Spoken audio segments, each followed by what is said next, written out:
하나님께서 우리에게 주실 말씀은 로마서 7장 1절에서 3절 말씀입니다.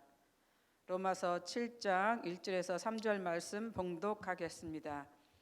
형제들아, 내가 법 아는 자들에게 말하노니 너희는 그 법이 사람이 살 동안만 그를 주관하는 줄 알지 못하느냐.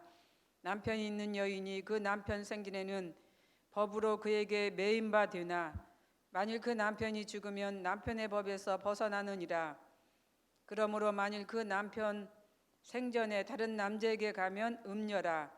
그러나 만일 남편이 죽으면 그 법에서 자유롭게 되나니 다른 남자에게 갈지라도 음녀가 되지 아니하느니라. 아멘. 예전엔 최고 대학을 나오신 분이 이제 초등학교를 나온 여자와 결혼한 일들이 종종 있었습니다. 실제로도 제가 아는 어떤 분은 서울대학교를 나와서 초등학교를 졸업한 여인과 결혼을 하였는데 아내 되시는 분을 이제 공부를 가르쳤습니다. 그래서 검정고시를 이제 시작으로 모든 학교를 마치게 하였습니다. 더 나아가서는 피아노와 취미 생활을 통하여서 이제 배우자와 함께 동등한 위치에 설 수 있는 그러한 이제 위치까지 이제 만들었습니다. 그런데 어떤 분은 집안에서 정해준 여인과 이제 결혼을 했는데 자기와 동등하지 않다고 조강지처를 버리고 새로운 여자와 결혼하는 일들도 많이 있었습니다. 그것도 외국인과 결혼한 그런 사람도 있었는데 그분이 바로 우리가 잘 알고 있는 이승만 대통령입니다. 우리가 잘 알려지지 않는 내용이지만은 원래 본처가 있었습니다. 그런데 그분과 헤어지고 이제 외국인 여자와 결혼을 했던 것이죠. 이처럼 부족하지만 그 부족함을 채우기 위해서 인생을 함께 걸어가는 사람이 있는가 반면에 자기와 동등하지 않고 맞지 않는다고 해서 이제 함께 걸어갈 배우자를 헌신짝처럼 버리는 그러한 사람도 있었습니다. 오늘 본문에서 우리는 유대 사회의 이런 면을 봅니다. 당시 유대 사회에서는 아내를 아내로 생각하지 않고 집에서 부리는 종이나 또 재산의 일부와 동일하게 취급한 그러한 이제 상황이 있었던 것이죠. 또 한편으로는 아내가 남편을 기쁘게 하지 못하면 이혼의 조건도 되었다고 합니다. 그래서 친정으로 돌려보낼 권리도 이 남편에게 있었다고 하는 것이죠.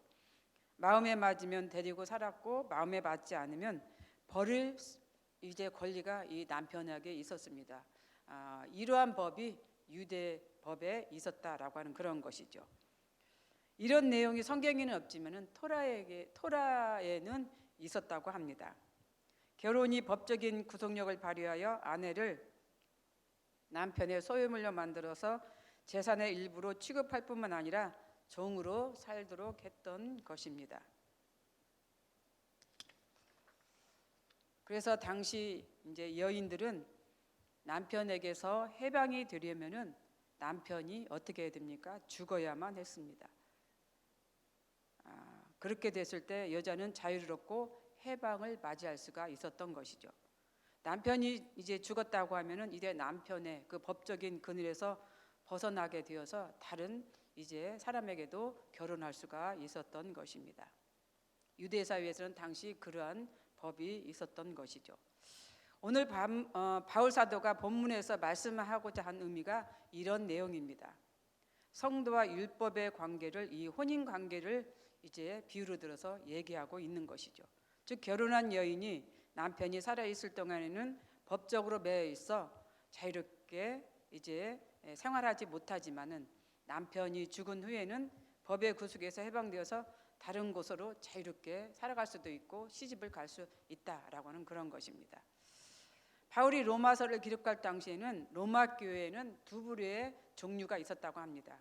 한 부류는 오직 율법을 지켜야만이 구원을 얻을 수 있다라고 하는 이 율법주의자들, 이런 한 부류가 있었던 반면에 또 한 부류는 반대로 오직 믿음으로만 의롭게 된다, 그 믿음으로만 구원받을 수 있다라고 이제 생각하는 그런 부류가 있었다고 하는 것이죠. 그래서 이 믿음을 강조하는 사람들은 이제 믿음만 있으면 어떤 죄를 지어도 이제 구원을 받기 때문에 상관없다, 그렇게 생각했다라고 하는 그런 사람들입니다.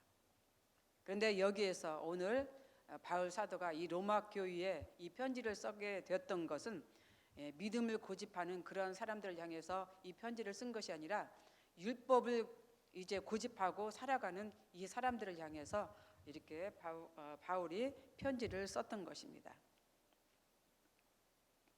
이들은 율법에 대해서 너무나 해박한 지식을 가지고 있습니다. 율법에 대해서 너무나 잘 알고 있기 때문에 율법으로만 모든 것이 해결된다라고 이렇게 믿었던 사람들이시죠.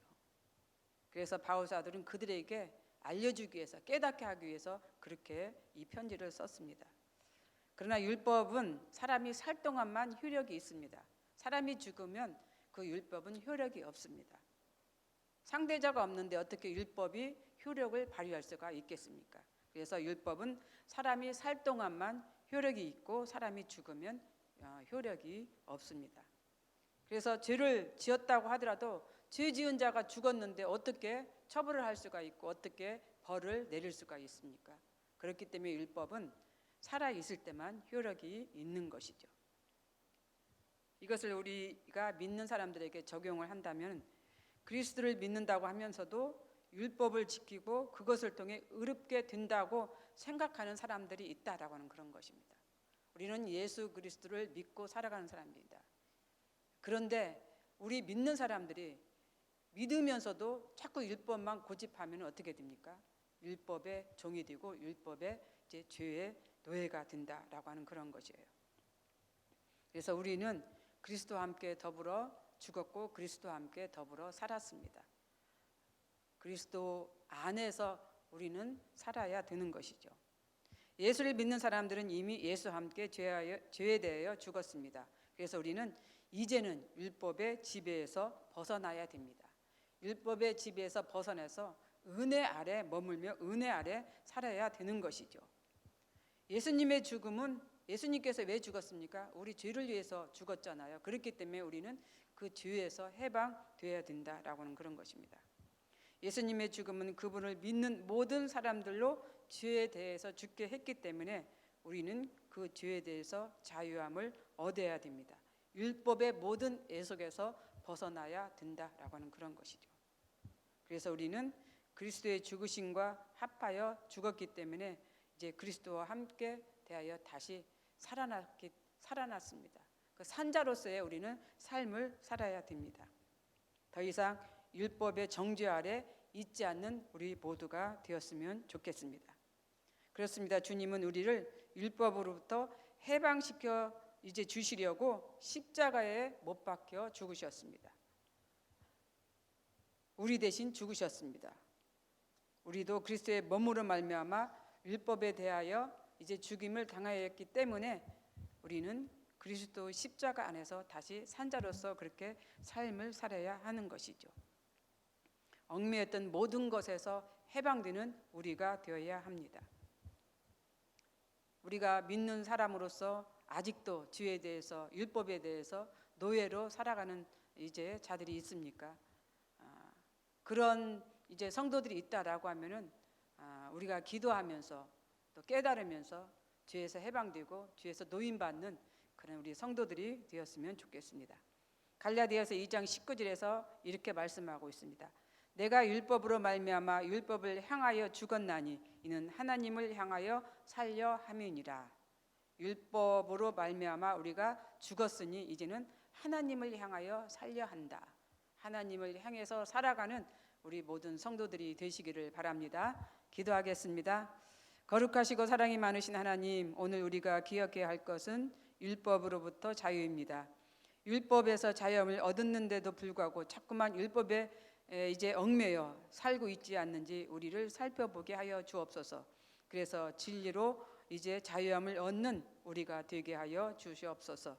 율법에 얽매이지 않고 이제 율법에서 벗어나 진리로 자유함을 얻고 살아가는 우리 모두가 되게 하여 주시옵소서. 예수님 이름으로 기도드립니다. 아멘. 공동 기도문입니다. 지금 들은 말씀이 내 삶으로 이어지게 하옵소서. 말씀 묵상의 길이 곧 동네 샘매줄 성경 묵상임을 기억하는 한 해가 되게 하여 주옵소서. 동직군 동서운을 받는 성도들에게 모든 환경을 축복하시고 장애물이 없게 하여 주옵소서. 성도들의 직장, 가정, 사업을 축복하시고 평안하며 형통하게 하여 주옵소서.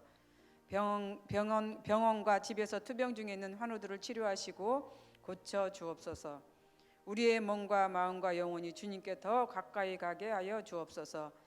지진으로 고통받고 있는 튀르키예와 시리아 국민들에게 회복의 은혜와 도움의 손길이 계속 이어지게 하옵소서. 이 시간 공동 기도문과 개인의 기도 제목을 놓고 기도하신 후에 각자 삶의 자리로 나아가도록 하겠습니다. 기도하겠습니다.